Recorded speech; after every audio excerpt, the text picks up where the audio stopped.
This week's Parsha is Parshas Va'Eira3. I'm going to be short because I have a sore throat. I decided anyway to do the Dvar Torah because this week we're discussing, of course, Moshe Rabbeinu, the leader of the Jewish people. And he was a man who was encumbered by a great challenge. As he expresses himself, he was an oral sifosayim, a person who had a speech impediment. And as a leader, of course, that would be a big issue. Okay. The Parsha begins by Hashem telling Moshe to communicate to the Jewish people a promise of redemption, that they would be redeemed impending.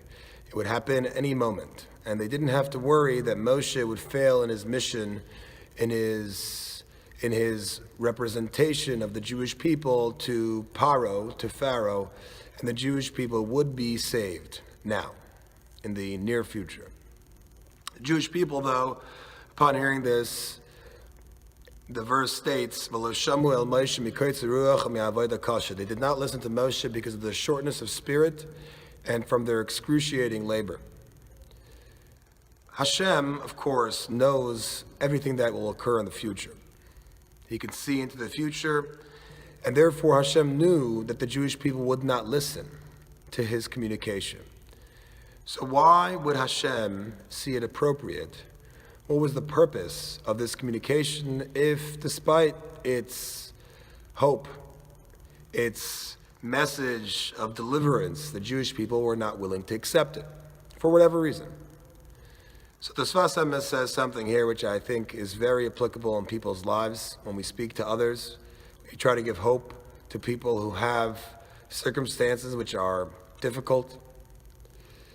Do not think that when you give good tidings to a person and their initial reaction is that negative, entirely negative, and disbelief, there's something there that you did. It was not for naught your message of hope. Sfas Emes says this is exactly what occurred in this instance. Hashem knew that the Jewish people would not listen. They would not hear the words that Moshe said, meaning they wouldn't internalize it. It wouldn't change them utterly. There would not be 100% belief in what he said of the promise of deliverance. But he knew that despite the external reaction, there was a seed planted. And that seed bore fruit.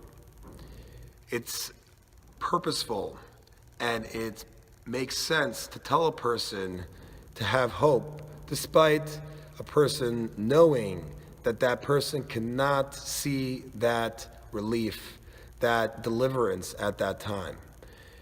It's something that has to be planted, and that plant has to be cultivated. And that is the reason why Hashem, despite knowing that the Jewish people would not hear, would not listen to his message, decided to send it anyway. Quick question on this week's Parsha.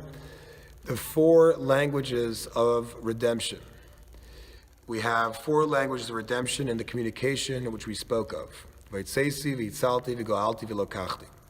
just focus on the first 2. The verse says that Hashem will take them out of the slavery.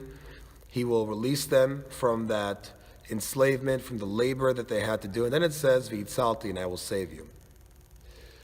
If the first stage of redemption was freedom from slavery, what further did the Jewish people need anything of saving? They don't need saving anymore.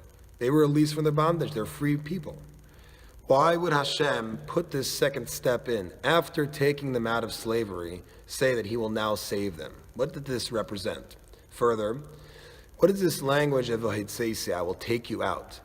Slaves are not taken out of slavery. They are freed from slavery. That's the question for this week's Parsha. Have a good Shabbos.